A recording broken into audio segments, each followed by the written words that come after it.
Alors, voici quelques mots très intéressants à savoir. D'accord? Je vais vous donner ces définitions. Qu'est-ce qu'une artère coupable? C'est quoi la notion de réserve coronarien? C'est ce qu'on appelle la capacité d'autorégulation. Et on va parler aussi de l'ischémie. D'accord? On va commencer par l'artère coupable.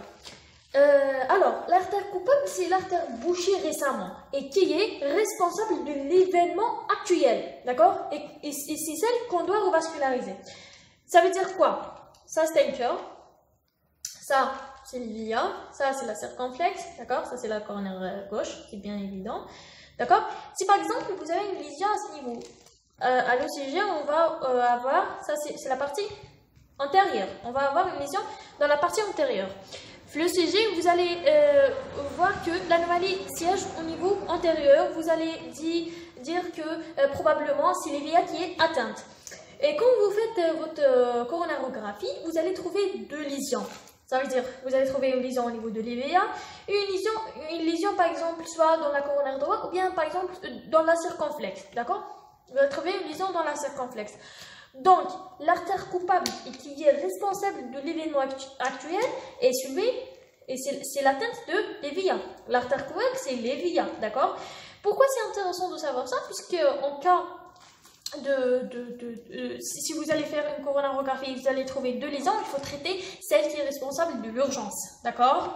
Celle qui est responsable de l'événement actuel, d'accord? Et puis, après avoir traité l'urgence, on peut passer vers la lésion chronique ou bien la laisser pour une autre coronarographie, d'accord? Donc, c'est ça l'artère coupable. Donc, l'artère coupable, c'est l'artère bouchée récemment et qui est responsable de l'événement actuel et c'est celle-ci qu'on doit revasculariser.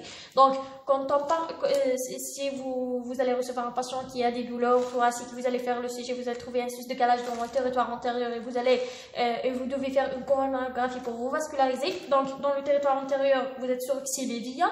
Vous allez tomber sur deux lésions dans la coronarographie. Vous devez traiter l'artère coupable, l'artère qui est responsable de l'événement actuel. Donc, vous allez revasculariser l'IVIA, d'accord? Et puis après, on peut voir avec l'autre lésion. C'est une lésion chronique qu'elle est donc n'est pas responsable de l'événement aigu. C'est ça la notion de l'artère coupable. Très bien.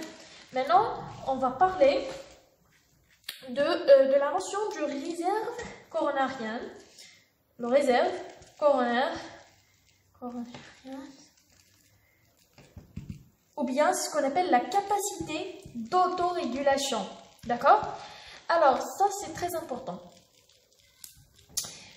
La capacité d'autorégulation. Il faut savoir que les coronaires possèdent une capacité, c'est la capacité d'autorégulation, ça veut dire qu'ils peuvent réguler le débit cardiaque selon les besoins. Je m'explique. Au cas de repos, par exemple, imaginons qu'au cas de repos, le débit cardiaque est de 2, par exemple. En cas d'activité, d'accord, on a besoin de plus de débit cardiaque. Donc, les coronaires, ils vont s'adapter à ces besoins, d'accord, à ces demandes, d'accord, et ils vont augmenter le débit cardiaque par la dilatation, d'accord. C'est ce qu'on appelle le réserve coronaire. Donc, c'est la capacité des coronaires à réguler, d'accord, le débit cardiaque comme elles veulent. Par exemple, elles peuvent augmenter le débit jusqu'à 5 fois, d'accord. 5 fois plus important. C'est ce qu'on appelle la capacité d'autorégulation. Si les coronaires sont atteints, d'accord, ils ne peuvent pas se dilater assez ou bien donc ils vont perdre cette capacité d'autorégulation ou bien du réserve coronaire. Donc, la capacité d'autorégulation coronaire, c'est que les coronaires adaptent le débit cardiaque aux besoins, d'accord, puisqu'ils possèdent un tonus variable par le biais de plusieurs métabolites. Comment ça se fait? Et imaginons, en cas d'activité, il y aura une diminution. Je m'explique. Par exemple, en cas d'activité, comment ça se fait? En cas d'activité, on sait tous qu'il y a une diminution de l'ATP. Donc, automatiquement, une augmentation de l'ADP. Vous devez savoir que l'ADP est un vasodilatateur. Donc, une vasodilatation. Donc, une vasodilatation des coronaires qui vont augmenter le débit. Très bien. Maintenant, on passe à la notion de l'ischémie. Donc ça, c'est deux notions claires et simples, mais importantes. Maintenant, l'ischémie.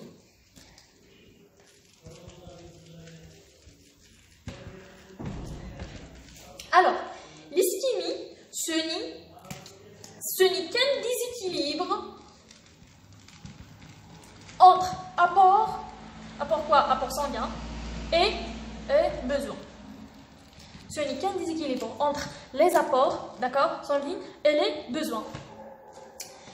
Maintenant, c'est quoi l'apport et c'est quoi les besoins? Les besoins, c'est tout ce qui est activité, c'est tout ce qui nécessite du sang, d'accord? Et les apports, c'est quoi? C'est l'apport sanguin assuré par la perfusion des coronaires, d'accord? On va parler en premier sur les apports. Les apports sont assurés par la perfusion coronaire. La perfusion coronaire elle-même qui dépend de diamètre des artères, de la pression de perfusion coronarienne. Imaginez un patient qui est en état de choc, d'accord? Il y a une diminution très importante de la tension artérielle, il y a une hypotension. Donc, quoi que ce soit l'état des artères, même si les artères sont saines, il n'y a pas la pression de perfusion est très basse. Donc, il y aura un déséquilibre apport-besoin, d'accord? Très bien. Donc, on avait dit que l'apport, c'est la perfusion coronaire, qui dépend de quoi? En premier, elle dépend de l'état des coronaires. Imaginez des coronaires. Imaginez une artère qui est sténosée, avec une sténose très importante. Il y aura bien sûr le débit coronaire sera pénalisé, d'accord? Les états des coronaires et la pression de perfusion. D'accord? La pression de perfusion. Elle-même qui dépend de quoi? Vous devez savoir que la pression de perfusion dépend de la pression artérielle diastolique. Le cœur est irrigué au contraire de... Pardon, le cœur, au contraire des autres organes du corps humain, il est irrigué en diastole et non pas en systole. Et il est irrigué un peu aussi flacystole.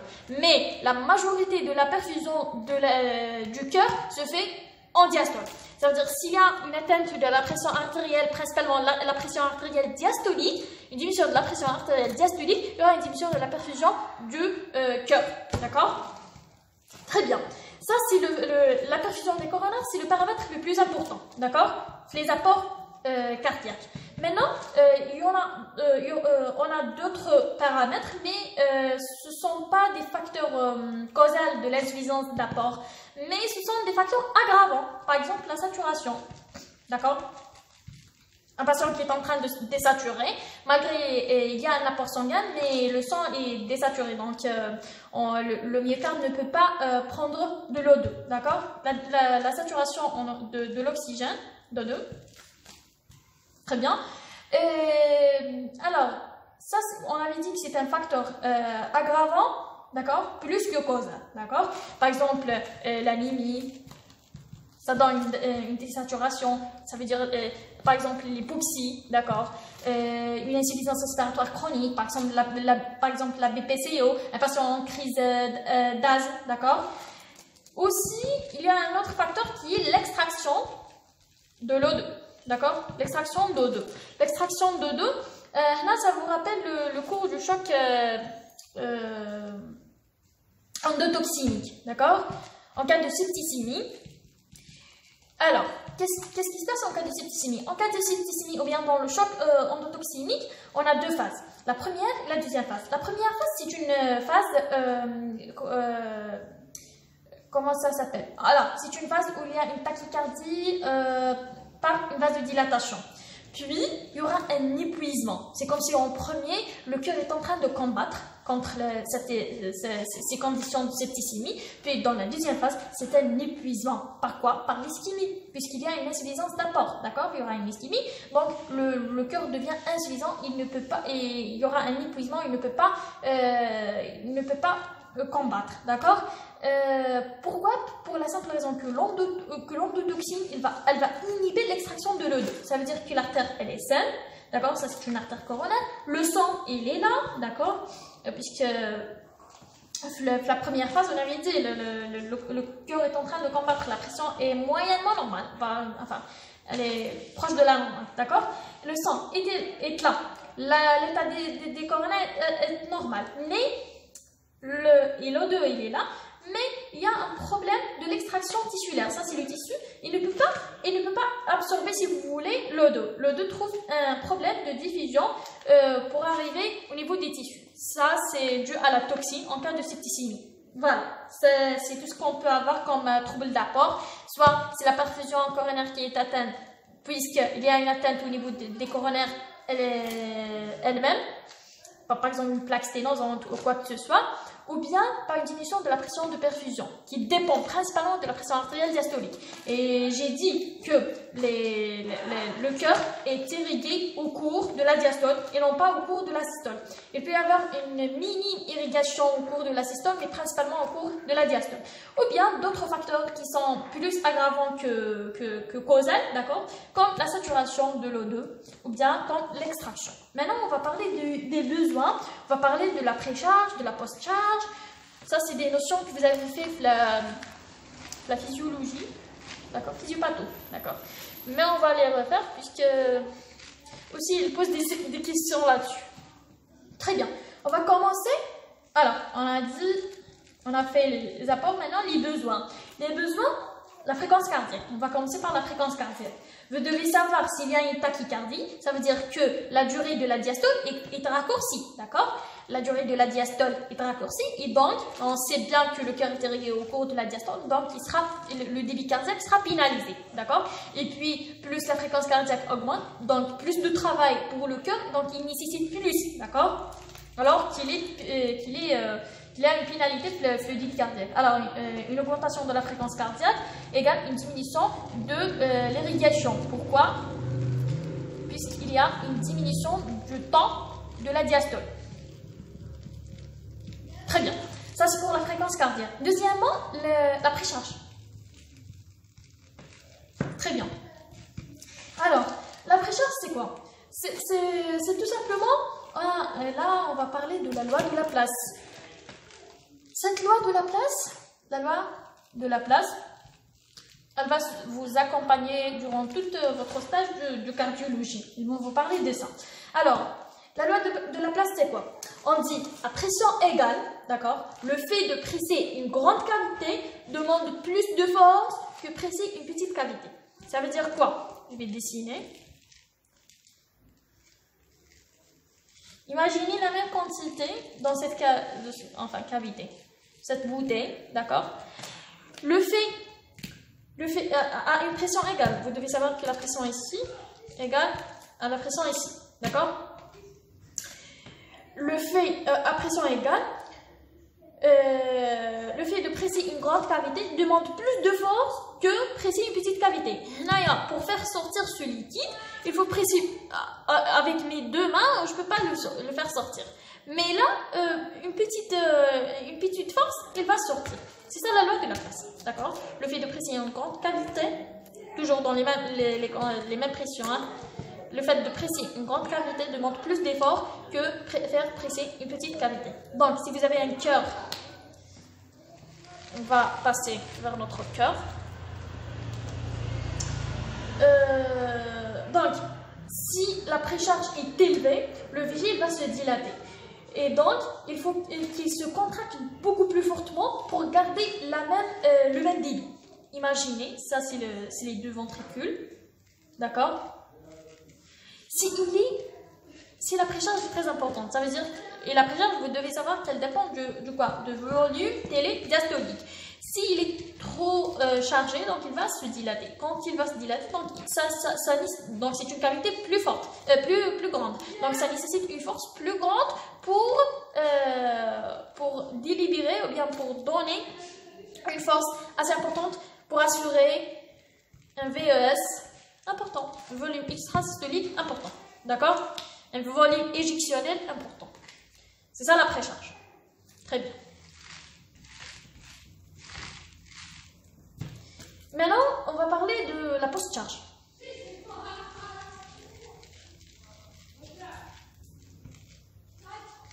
Alors, la post-charge, cœur à se contracter plus fortement, d'accord? Elle va obliger le cœur à augmenter sa force de contraction. Imaginez, je vais dessiner ça. Alors, ça c'est le VG, ça c'est l'aorte, d'accord? Et ça c'est l'oreillette gauche. S'il y a un rétrécissement aortique, par exemple un rétrécissement aortique, donc il y a plus de pression ici. Donc le VG doit vaincre cette pression pour assurer une éjection correcte, d'accord?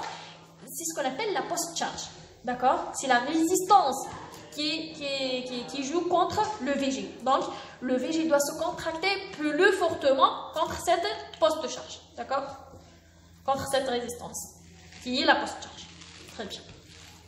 Donc, on a expliqué ce que c'est que comment la fréquence cardiaque elle va augmenter le besoin, comment la précharge va augmenter le besoin, comment la post-charge va augmenter le besoin. Et il nous reste seulement la notion d'ionotropisme.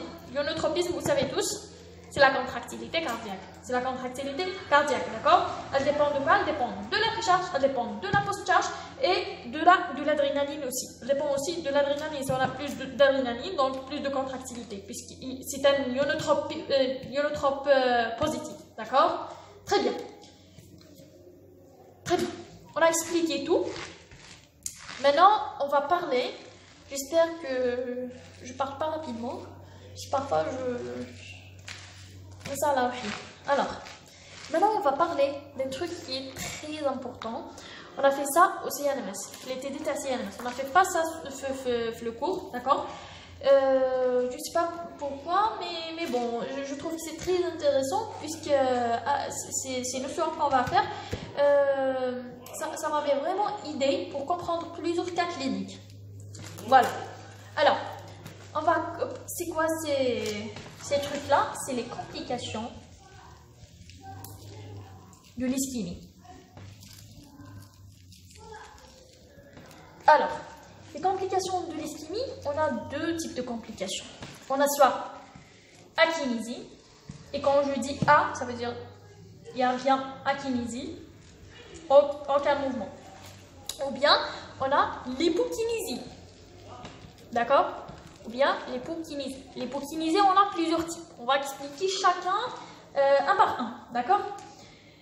Alors, en premier, quand on parle de l'ischémie, ça veut dire qu'il y a une souffrance myocardique. Et vous devez savoir, le cœur est fait de quoi? En fait, il est fait de myocarde et du tissu nodal. Le tissu nodal est responsable de l'activité électrique du cœur et le myocarde est responsable de l'activité mécanique du cœur. Très bien. Quand il y a une ischémie, le myocarde souffre, d'accord? Le myocarde souffre et donc il y aura une diminution de la contractilité.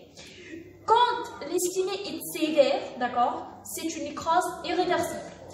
Et donc, il y aura une fibrose qui vient remplacer le myocarde. D'accord? C'est la fibrose cicatricielle, puisque le myocarde est en mort. D'accord? Donc, il n'y aura que de la fibrose. La fibrose, il n'y a pas de contractilité, il n'y a pas d'activité. Donc, c'est l'akinésie. Donc, l'akinésie, c'est quoi? C'est une ischémie en fait. En premier, c'était une ischémie cérébrale qui a donné une souffrance myocardique non gérée ou bien non traitée, et donc une nécrose. En cas de nécrose, à la banabilité des phénomènes inflammatoires, il y aura de la fibrose cicatricielle, d'accord? La fibrose cicatricielle, donc pas d'activité contractile, donc pas d'activité contractile. Et puisqu'on n'a pas d'activité contractile, ça s'appelle contractile. Ça s'appelle akinésie, d'accord?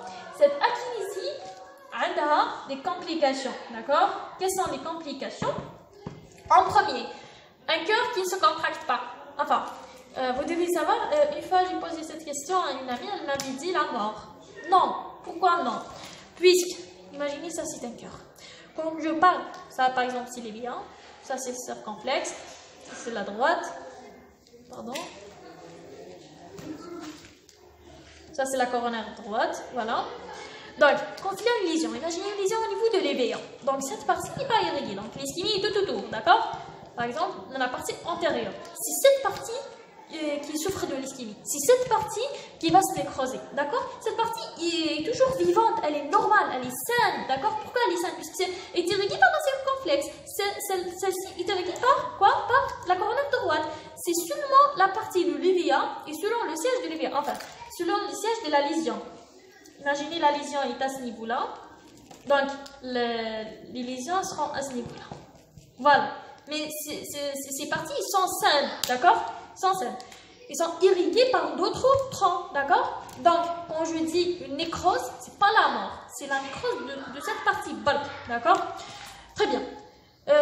Une ischémie sévère, ça donne une nécrose, et le myocarde va être remplacé par la fibrose cicatricielle, donc il n'y aura pas de contractilité.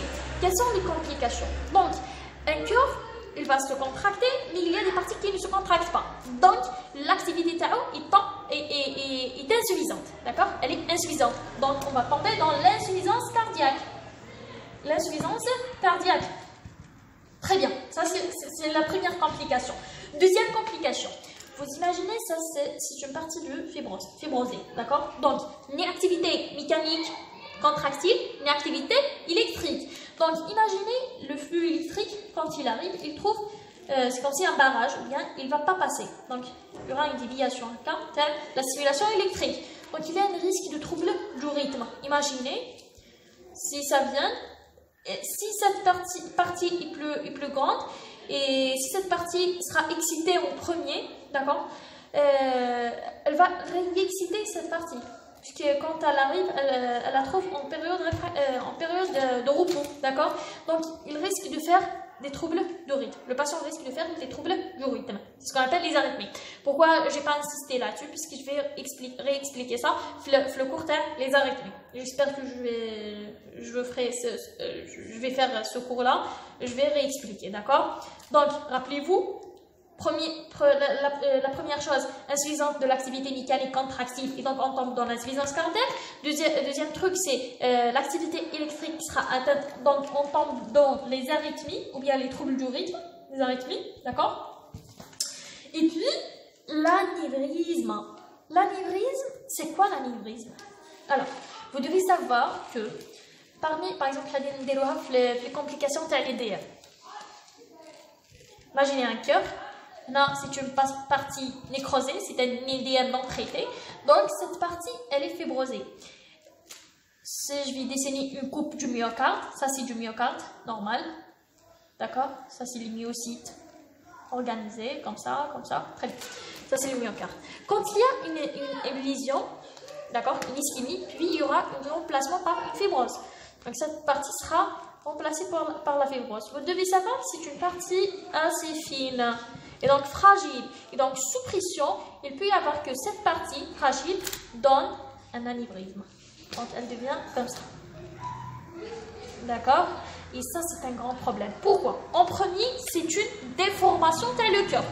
C'est une modification géométrique. Et la modification géométrique, ça, c'est de la physique.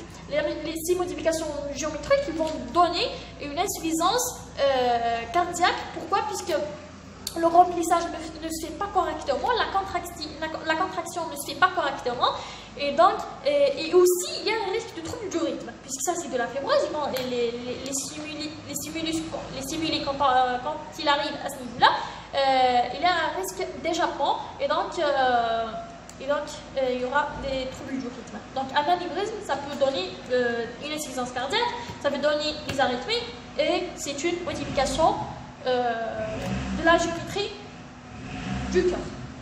Très bien. Maintenant, ça c'est la kinésie. Maintenant, on va parler de l'hypokinésie. L'hypokinésie, on a plusieurs types. La kinésie, c'est la kinésie, pas de contractilité, pas de contraction, pardon. Akinésie. Voilà.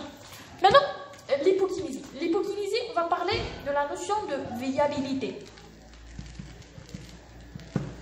On va parler de l'hibernation. Et on va parler aussi de la sidération.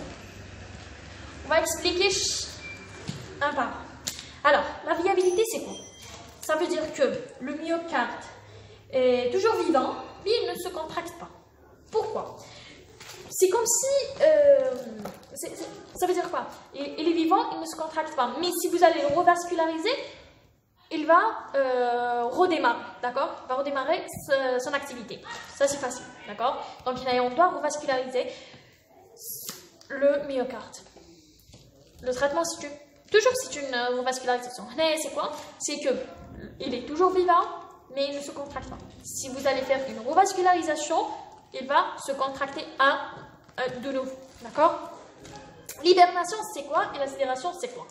Alors, je vais commencer par la sidération. D'accord? La sidération, c'est quoi la sidération?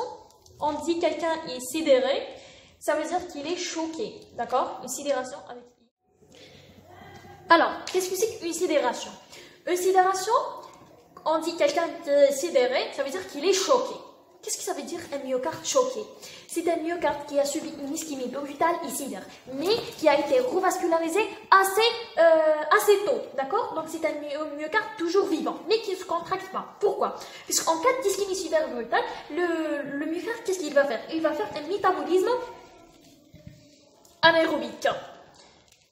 Ce métabolisme anaérobique, ce qui va créer un microclimat, d'accord? Un microclimat toxique qui va perturber le fonctionnement du myocarde. Malgré que vous allez revasculariser, mais le microclimat avec toxique, il est toujours là. Donc le myocarde ne peut pas se contracter puisqu'il y a quelque chose qui lui perturbe, d'accord? Donc le myocarde il va attendre que le climat avec revienne normal pour se contracter. Donc c'est une récupération électrique, d'accord, récupération mécanique décalée par rapport à l'activité électrique. Le cœur est en train de se dépolariser normalement, d'accord. Vous allez voir sur le CG étant normal, mais l'activité mécanique n'est pas là, d'accord? Donc, pourquoi c'est important? C'est important pourquoi? Puisqu'après la revascularisation d'un ST+, si vous allez faire une échographie et vous allez trouver une akinésie, d'accord? Le myocarde ne contracte pas, d'accord? Ça, ce n'est pas toujours synonyme à la nécrose. On avait dit le WIP, l'akinésie, c'est une nécrose. Ça, si un patient vient de faire un EDM récent et vous allez revasculariser assez tôt, le myocarde reste vivant, mais il est sidéré. Pas toujours, hein. On peut l'avoir comme on peut l'avoir pas. On peut la pas avoir. C'est le myocarde, on peut le trouver en train de se contracter normalement. Mais on peut tomber sur un myocarde vascularisé comme il faut, mais il est sidéré, choqué. Ça veut dire qu'il ne se contracte pas malgré que vous avez revascularisé. Dans ce cas-là, donc, on dit qu'à l'échographie, après un ST+, une akinésie n'est pas toujours synonyme à la nécrose. On doit refaire une autre échographie pour apprécier la fonction du myocarde. Qui va une échographie après environ 1 mois, d'accord? Vous voyez, c'est un peu long, d'accord? Donc, un QCM, tombé une fois, et ils disent... l'écho ne donne pas forcément le résultat de la revascularisation. Oui, c'est juste. Pourquoi? Puisqu'il peut y avoir le phénomène de sidération. Je répète d'une façon assez claire. Vous allez recevoir un patient pour une douleur thoracique. Vous allez faire un ECG, vous allez trouver un ST+. Le patient, d'accord, est en train de faire un EDM. Vous allez revasculariser en urgence. Donc, c'est un EDM revascularisé assez tôt, très très bien. Vous allez faire une échographie pour voir votre résultat. Est-ce que vous avez fait un bon travail? Donc, à l'échographie, il y a deux cas de figure. Soit vous allez trouver un myocarde qui est en train de se contracter normalement, donc félicitations. Soit, le deuxième cas, vous allez trouver un myocarde qui ne bouge pas de contraction. Donc, on trouve une akinésie. Mais là, l'akinésie n'est pas toujours synonyme de nécrose, d'accord? Il peut être un myocarde sidéré, ça veut dire choqué. Pourquoi il est choqué? Puisqu'il est dans un microclimat toxique qui est dû au métabolisme anaérobique au cours de l'ischémie qu'il a subi, d'accord? Donc, d'ailleurs, vous devez attendre 1 mois après, d'accord, pour refaire une échographie et pour voir le résultat de la revascularisation. Très bien. J'ai exprimé. Alors, l'hibernation. L'hibernation, je vais parler un peu d'une façon plus sérieuse, si vous voulez. Très bien. Alors, qu'est-ce que c'est qu'une hibernation? L'hibernation. L'hibernation, en arabe, c'est soubet. D'accord? C'est soubet. Ça, c'est l'hibernation. L'hibernation se fait en cas de sténose chronique. La sidération, c'est après un IDM, une ischémie sévère brutale, d'accord? Et l'hibernation, c'est au cours d'une sténose chronique.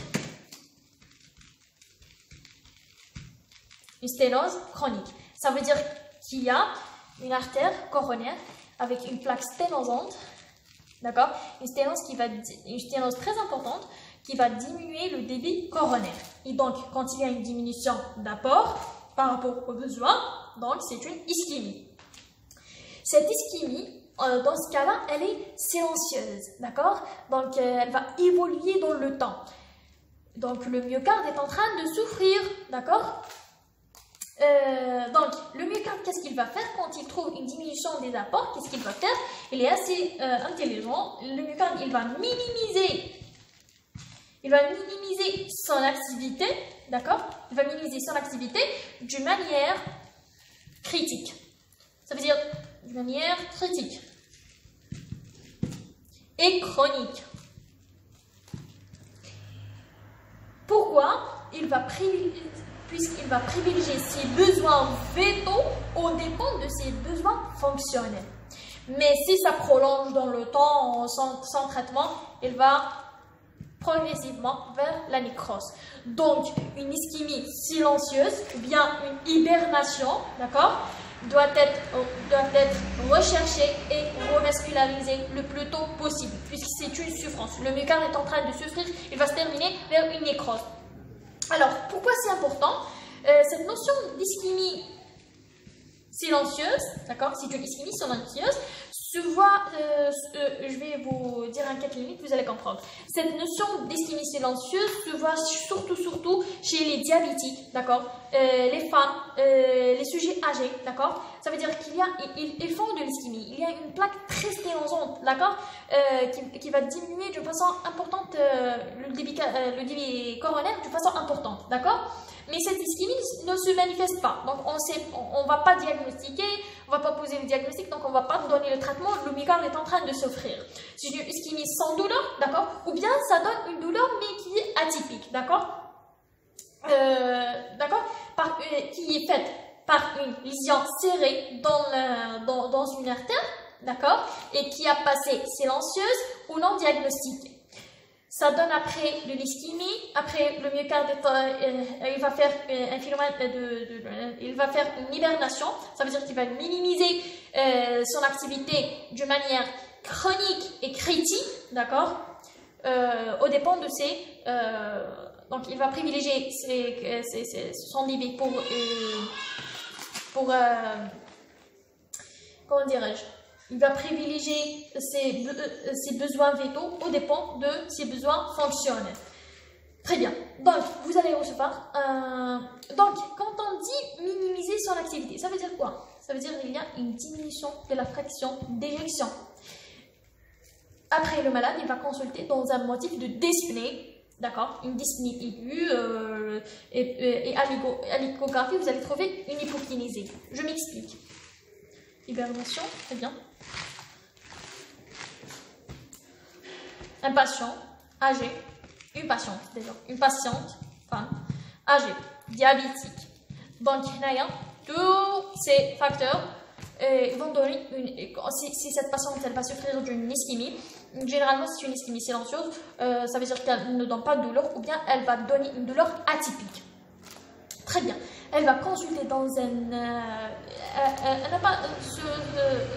très bien. Elle va consulter dans un tableau de dyspnée aiguë, d'accord, et vous allez faire une échographie, vous allez très vite trouver une hypokinésie. Là, c'est pas du tout bon, d'accord, pas du tout bon. Puisque si vous allez trouver une dyspnée avec une hypokinésie cardiaque, là, on parle d'une dyspnée d'origine cardiaque, hein, d'accord. À l'échographie, vous allez trouver une hypokinésie. Ça peut être plusieurs causes, soit par exemple une HTA mal traitée. Vous allez poser la question à la fin, est-ce que vous avez une HTA? D'accord. Elle va vous dire, oui, j'ai fait déjà des chiffres élevés ou bien. Ça, pour le diagnostic de l'HTS, c'est principalement l'interrogatoire. Pour savoir est-ce que la patiente avait fait déjà une HTA.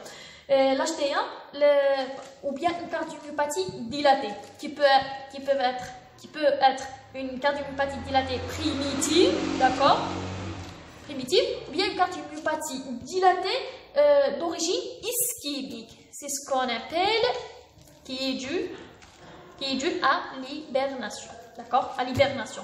Ça veut dire quoi? Ça veut dire, imaginez une lésion sténosante avec sanction du débit coronaire, donc il y a une ischémie. Après, on avait dit les complications de l'ischémie, on a l'insuffisance cardiaque. Donc, la patiente est en train de consulter pour une dyspnée. À l'échographie, vous avez trouvé une hypokinésie. L'HTA, on a éliminé. La patiente a démarré HTA. Il nous reste la CMD, une cardiomyopathie dilatée. Ça veut dire qu'il y a une dilatation, d'accord? Il y a une insuffisance. Le cœur, pour gérer cette insuffisance, il va se dilater. La cardiomyopathie dilatée, elle a deux origines. Soit elle est primitive, ça veut dire qu'elle n'a pas de cause, soit elle est due à l'ischémie. Donc, là, qu'est-ce qu'on va faire? C'est une indication systématique. Systématiquement, on va faire une coronarographie, d'accord? On va faire une coronarographie. Si on va trouver une lésion, si on va traiter une lésion au niveau des coronaires, on va la traiter et la patiente va guérir, d'accord? Et si on ne trouve pas de lésion, malheureusement, on ne peut pas guérir d'une cardiomyopathie dilatée primitive. Il n'y a pas de traitement par la cardiomyopathie pour la cardiomyopathie dilatée primitive. Ça, c'est une question d'examen. Devant toute cardiomyopathie dilatée, il faut faire une coronarographie. Pourquoi? Alors, je répète pour la notion de l'hibernation, d'accord? On avait parlé de l'hibernation et on avait parlé de l'ischémie silencieuse. Quelle est la relation ou la question? Qu'est-ce qu'une ischémie silencieuse? Je vous ai dit, imaginez, je vais dessiner. Alors, imaginez ça, c'est un cœur. Imaginez ça, c'est les VIA, d'accord? Vous avez une lésion serrée, d'accord? Une plaque sténosante serrée au niveau de l'évia. Donc, qu'est-ce qu'il y aura comme complication? Donc, cette lésion sténosante, elle va diminuer le débit cardiaque, ou bien le débit coronaire. Le débit coronaire dans cette partie-là. Donc, la diminution du débit coronaire, ça donne une ischémie. L'ischémie, généralement, elle peut donner des douleurs, d'accord? Elle peut donner des symptômes. Tout phénomène pathologique peut donner des symptômes. Comme elle peut être silencieuse, d'accord? C'est ce qu'on appelle l'ischémie silencieuse. Ça, c'est beaucoup plus chez les sujets diabétiques. Vous savez tous, sujets diabétiques. Vous savez tous qu'ils ont un système neurosensoriel atteint. Les sujets diabétiques, les sujets âgés, d'accord? Et les femmes. Donc, chez ces personnes-là, ils peuvent faire des ischémies silencieuses. Donc, si les ischémies silencieuses, quel est le problème? On ne peut pas poser le diagnostic. Pas de symptômes, elle est silencieuse. Donc, elle est silencieuse. Donc, on ne peut pas poser le diagnostic. Cette ischémie, elle va évoluer dans le temps. Donc, le myocarde, qu'est-ce qu'il va faire? Il va faire ce qu'on appelle une hibernation. Hibernation, c'est sous-bête, d'accord? Donc, il va minimiser ses activités, d'accord? Minimiser sa fonction. Donc, il ne va pas se contracter comme il faut, d'accord? Donc, qu'est-ce qu'il y aura comme complication? Il y aura une diminution de la fraction d'éjection. Qui dit diminution de la fraction d'éjection, dit une insuffisance cardiaque. Donc, le patient, après qu'il a fait une ischémie silencieuse, pour lui, il n'a pas de pathologie, il vient consulter pour un tableau d'insuffisance cardiaque, d'accord? Et à l'échographie, si vous faites une échographie, vous allez trouver une hypokinésie, d'accord? Cette hypokinésie, pourquoi? Puisque le myocarde est en hibernation, d'accord? Il va minimiser ses besoins puisqu'il a une insuffisance du débit qui est due à l'ischémie silencieuse. Alors,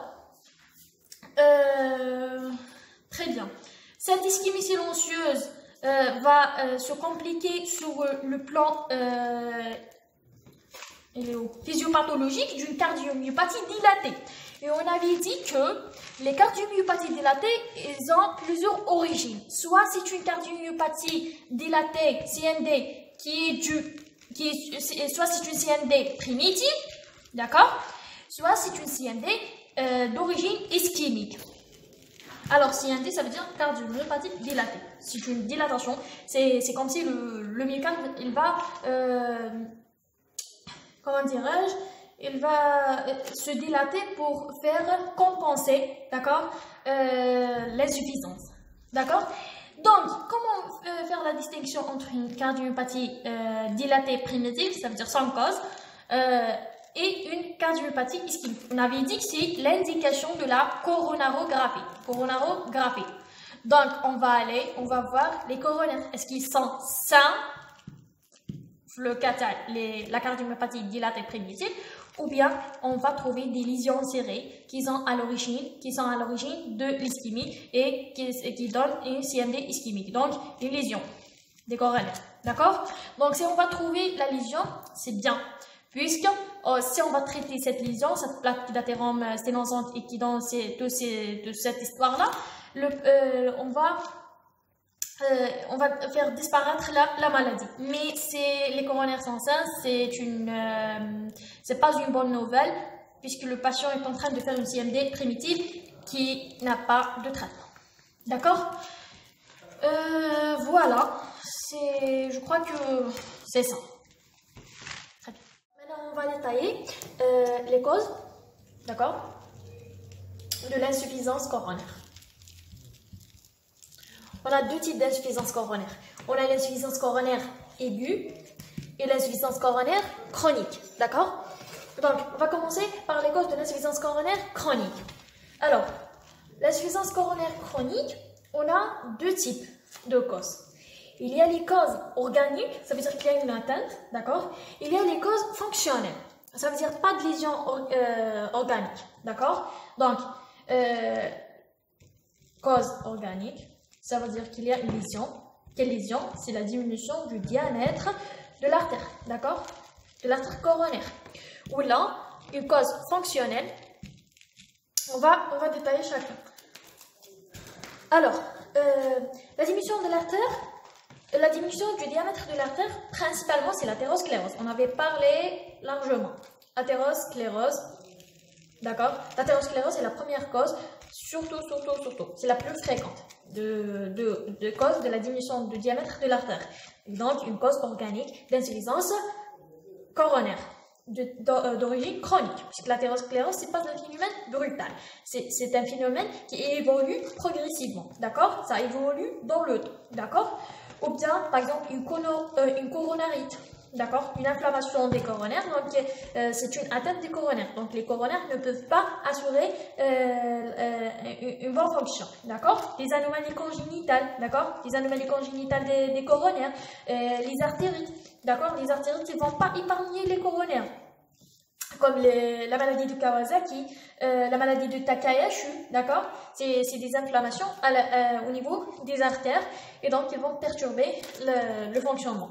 La radiochimiothérapie, donc il y aura de la fibrose et donc diminution du diamètre de l'artère. Ça, c'est les causes organiques. Ça veut dire qu'il y a une lésion au niveau des coronaires. Les coronaires souffrent, d'accord? Ça, c'est la première... c'est les premières causes de l'atteinte organique. Alors, l'atteinte fonctionnelle, ou bien c'est ce qu'on appelle ongofonctionnelle. Ongofonctionnelle. Quand vous entendez ce mot ongofonctionnel, ça veut dire qu'on n'a pas de lésion au niveau des coronaires. Les coronaires sont sains, mais il y a quand même une insuffisance coronaire. Comment ça se fait? Par exemple, si on a une tachycardie importante. Quand il y a une tachycardie importante, ça veut dire une augmentation de la fréquence cardiaque. Quand on dit augmentation de la fréquence cardiaque, ça veut dire qu'il y a un raccourcissement de la diastole. Et vous savez que le cœur est irrigué au cours de la diastole. Donc, on va avoir un ongot fonctionnel. Il y aura de l'ischémie, malgré que les coronaires sont sains, mais le débit est insuffisant. D'accord? La perfusion ne se fait pas correctement. Par exemple, un obstacle à l'éjection ventriculaire. Imaginez, ça c'est le VG, d'accord? Ça c'est l'aorte, d'accord? Et vous avez un rétrécissement aortique. Par exemple, vous avez un NARAO. Si vous avez un NARAO, donc le VG ne peut pas éjecter correctement. Et donc, aussi, les coronaires, comme les autres organes du corps, ils seront moins perfusée, d'accord? Obstacle à l'éjection. On n'a pas que la RAO, on a encore la cardiomyopathie obstructive hypertrophique. On va parler quand on arrive au cours, mais je vais vous expliquer un peu. La cardiomyopathie hypertrophique, on entend le mot hypertrophique, d'accord? Hypertrophique, puisqu'il y a une hypertrophie au niveau du myocarde. Ça, c'est le VG, d'accord? Il y a une hypertrophie au niveau de la partie haute du septum. Quand il y a cette hypertrophie, elle va obstruer elle va former un obstacle à l'éjection du VG. C'est comme si c'est la même physiopathologie que la RAO. Balk la RAO est au niveau valvulaire.